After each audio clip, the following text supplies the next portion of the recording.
Good morning, everybody. Welcome to Emmanuel Gateway. Here are the notices for this week. Hi church, for those of you that don't know me, my name is Grace and I am part of the Uzima Ladies Ministry. In April, the ladies at Emmanuel went on an amazing retreat which was full of faith and fun. We had an amazing time in the presence of the Lord.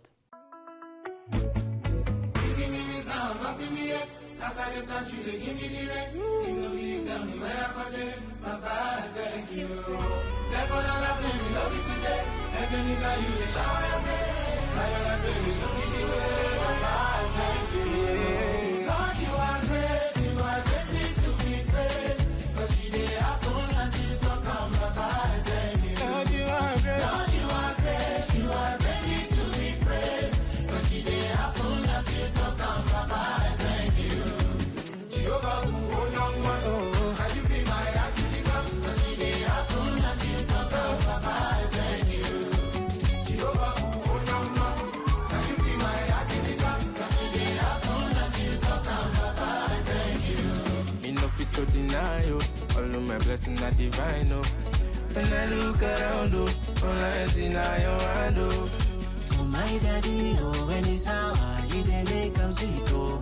This your grace, oh, in loud, oh, you didn't speak for me, oh. Your grace, they overflow from my head down to my toes.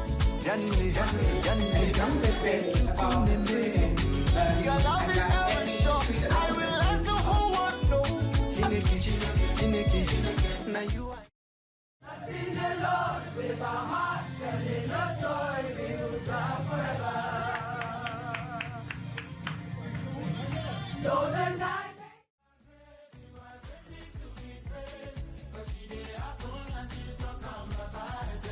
If you ladies missed out, not to worry because we have another retreat coming up from the 16th to 18th of May 2025 at Great Everton Manor in Kent. It is going to include worship, workshops and inspiring speakers. Not to mention a pool and a jacuzzi. What's not to love?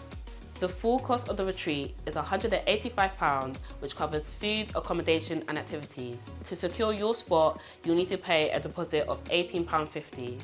You can set up a regular payment of £18.50 for 10 months or pay in full. This is not an event to miss. Can't wait to see you guys there. Bye.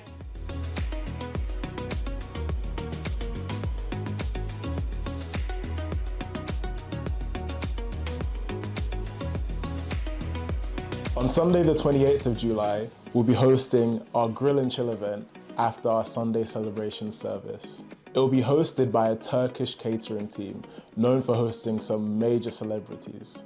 Adult tickets will be £8 and children tickets will be £4. Now, I don't know about you guys, but where else can you find a price like that? So if you're interested, tickets will be released really shortly. So make sure when they come out, you snag one as quick as possible.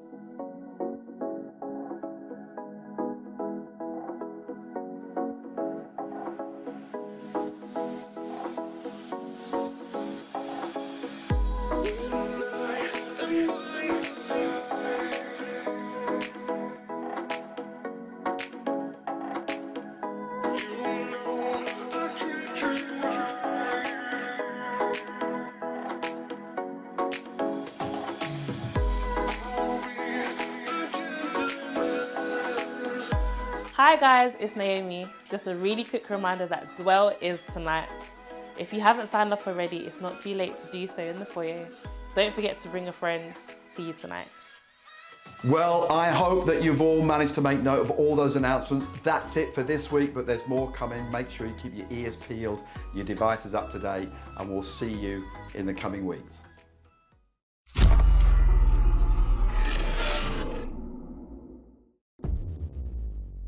Well, welcome back everyone to week 2. Don't worry, I have had a shower. I have changed from last week. It just I happen to be wearing the same clothes, so I hope you're with that. So I hope you enjoyed that discussion last week. I hope that sparked something in you to sort of dig into the Gospel of John a little bit more seriously. And there are plenty of resources out there that can help you. And really my aim is just to spark an interest to go beneath the surface. Quick recap from last week. Remember that we were looking at what John the writer really begins to describe as what a true disciple of Jesus looks like. I hope your discussions were helpful in that. I think you'll also remember that when we're reading John, the Gospel of John, we're not just reading a narrative, a chronology, an order of events that are pulled together in some random way, but there is method in that the writer is saying there is a text, a subtext that if you understand the code, if you can understand the motives, the signs that are going on, then actually a deeper narrative is being unfolded. And the one that we are really looking at over these couple of weeks is, what does a disciple of Jesus really look like? I think in the Christian world, we can add all kinds of trappings on what a disciple is of Jesus. But actually, John really boils it down to some key elements, and I hope that you're able to arrive at what they are looking like in the Gospel of John. So let's have a look at a couple of key examples, shall we, that John uses. I'm going to skip over chapter 2, and we're going to look at John chapter 3 and John chapter 4. And they, if you understand the code, if you understand the motive that's going on, John the writer is using a compare and contrast set of narratives to really see what is going on.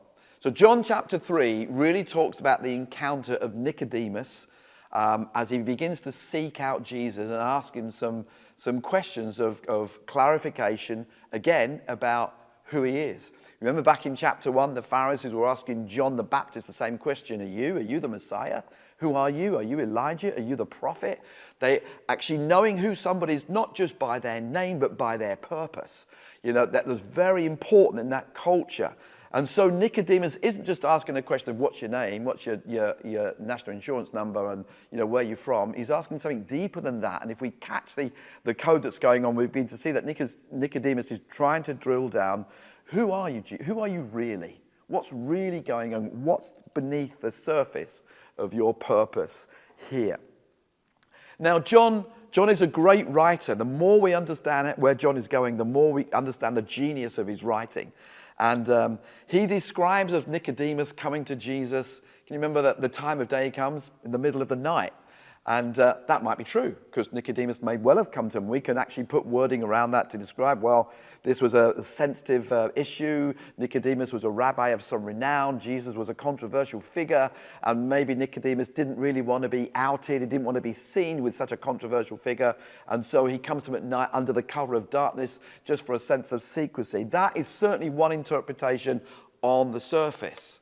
But John is, I think, delving a little bit deeper than that, because he has a whole play throughout his gospel on the importance of light and darkness. We think of light as we turn the lights on, we can see. It's a very sort of material existence. We turn the lights on, it's dark, we can't see. Actually, but within the Hebrew culture, within John's writing, it has another metaphorical application, and really it is talking about understanding, comprehension.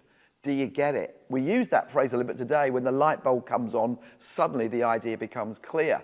And so here, I think John is trying to put some kind of circumstance around Nicodemus's arrival at Jesus when he says he comes into him in the middle of the night. And the discourse that follows immediately begins to reveal not just the occasion of whether it's nighttime or daytime, but whether it's understanding or non-understanding. And to those that are in the know, there would have been a smile that crept across people's understanding at this point, because Rabbi Nicodemus should have known better than to have to ask some questions, but he doesn't recognize some things. Although he meets Jesus, he doesn't really have an encounter with Jesus, and the story ends with him left going away back into the night. John is painting a picture there of one who should know better, who should live in the metaphorical light, having to retreat from some questions that he thought he would ask, and he was questioned on himself, that left him having to slope away into the darkness, and that being a place of non-understanding. Now, I think later on, Nicodemus goes on a journey, and actually understanding begins to dawn on him on just who Jesus really is. But at this point, the writer is trying to do a compare and contrast of, is this rabbi, this religious leader, this man of renown, could he really be called a disciple of Jesus? And I don't think that he really could come out in that way. I wonder if I could challenge us to say whether we could miss the recognition of Jesus by stumbling over our religious observances, thinking that we've got it because we attend church, we do the right things, we say the right words, we give the right prayers, we know all the right songs to the right tunes in church. But do we really understand who we are encountering when we meet Jesus? Do a lot of people that call themselves Christians, do they really grab this important facet of encountering and recognizing who Jesus is? There's a little play that goes on here. Nicodemus is the teacher, and Jesus references that. You're a teacher of Israel, he says to him. And Nicodemus asks some questions. There's no bad thing to ask questions. It's great. That's very rabbinical to ask questions, but some of his questions are a little bit humorous to the one who understands, or confusing. And at that point, when Jesus begins to turn the tables and says, well, Nicodemus, don't you understand what I am telling you? Remember the question about, who you are, and Jesus says you won't understand these things unless you're born of water, born from above, born again. Actually, that's the phrase that's often interpreted in the Bible, unless you are born again. There's a play on words in the original language there. Nicodemus takes it the wrong way. He says, how can anybody enter his mother's womb and be born again? But that can also mean not just born as in reborn, rebirth, but born from above, or born of water and the Spirit. And again, we just don't have time to go into the details of the significances of those words, but let me just suffice to say this. Born from water, born from above. Often you'll find in the New Testament this phrase used of water. It uses the term living water. You'll see it in the next chapter when we come to John 4. What does living water mean? If you're like me, it will just sort of pass over you. But actually, living water means something. Living water to the Hebrews, to the Jews, meant water that comes literally from the hand of God. It's not been intervened with. It's not been stored up. It's not been dug for. It comes sort of like rain or streams that come up from the ground. Water, living water. So Jesus is making a metaphorical statement here. You can only encounter or know me if you are born of water, something from the hand of God, something from his place, not manufactured by some other person in your life. It's beginning to drive at something, and some of your questions will help steer that discussion a little bit later on. Nicodemus can only enter Jesus' discipleship not by his education, not by his reputation, not by his rabbinical prestige, not by his religious profile, but only by having a personal encounter with Jesus, who represents the one from above. Nicodemus is possible to be deeply religious. It's possible for him to still have all those things lined up and yet still miss what God is doing. Nicodemus is that learned religious rabbi, but he just doesn't get it. And at the end of that sort of duologue, or really that monologue, Jesus has turned the tables, and the rabbi that was asking questions of Jesus, the rabbi, now is unable to answer the questions that the real rabbi, the real teacher, asked the so-called teacher of Israel. And Nicodemus disappears into the night, and there's that metaphor, disappears into that place of non-understanding. Then we get to John chapter 4. And if you remember, John describes the scene. If you remember, it says that it was at midday. So it's almost as if the stage is set and it's gone from lights down and in the shadows a conversation taking place to the next scene, John 4 scene. All the lights go on. Everything is illuminated because understanding is about to take place. I don't know if you've ever clocked that before, but actually this is the place where the Samaritan woman and Jesus have a conversation around a well that is not going to be living water. It was Jacob's well, but it was a man-made, dug well. That's just an interesting aside, given what Jesus talked about living water in the previous chapter. You don't need me to tell you the story. You can read it for yourself in John chapter 4, but there is this unusual encounter with Jesus and a woman who is not a Jew, who is not part of Israel, What do you think the writer of John is trying to communicate here in that encounter that is going on? Even the disciples struggled to get what was going on when they return a bit later. And of course, he asked for a drink of water, and the woman says, "Why are you asking me? You're a Jew, I'm a woman, I'm a Samaritan. Why would you do that?" And they enter into all kinds of questioning, like Nicodemus, but she tries to go the religious route, but then begins to ask some questions from the heart, and Jesus speaks to her heart about her personal condition. If you remember what she did, she has this encounter with Jesus. They stay around the well talking. She remains in his presence and listens to his conversation. She asks some questions. She tries to fob him off, and then he just begins to speak to her about, "Where's your husband?" And she answers honestly, "I don't have a husband." Says, "You've answered correctly, and the one that you're with now, he's not even your husband." And some light goes on inside. How do we know? Because when that woman runs away from the well, she goes back to tell people in her village. Now, these were people that were shunning her. That's why she drew water from the well at midday, when it would have been early morning when the rest of them would have come, because it just was a bit cooler to do that then. But there's something that compels her to say, "You need to what? Come and see a man who's told me everything that I've done. So she goes and she introduces her village to this person called Jesus, the rabbi, the Christ, who are not even part of the Jewish fraternity. They're Samaritans. They're seen as half-breeds, if I can use that vulgar term, but that's how it was seen.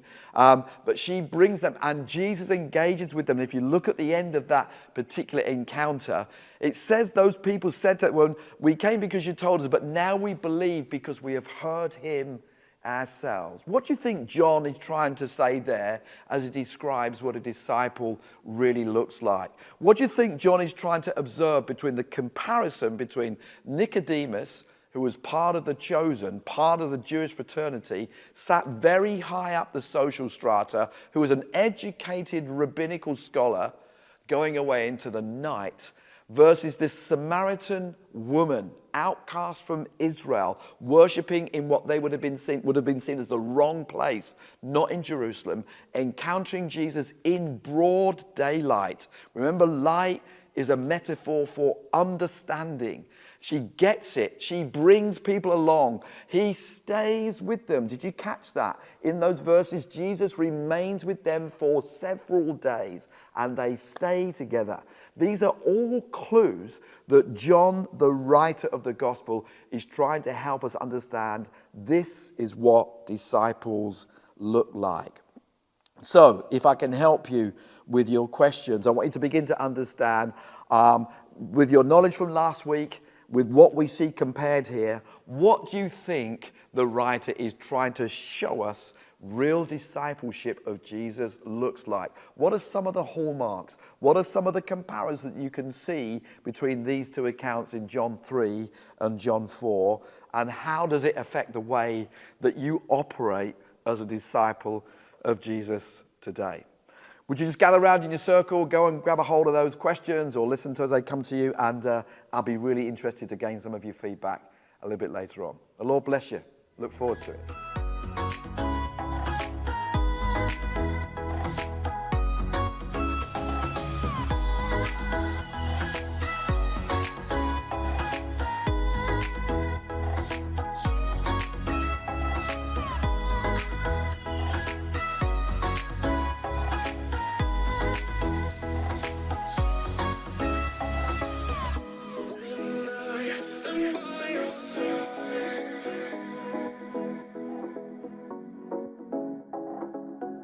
You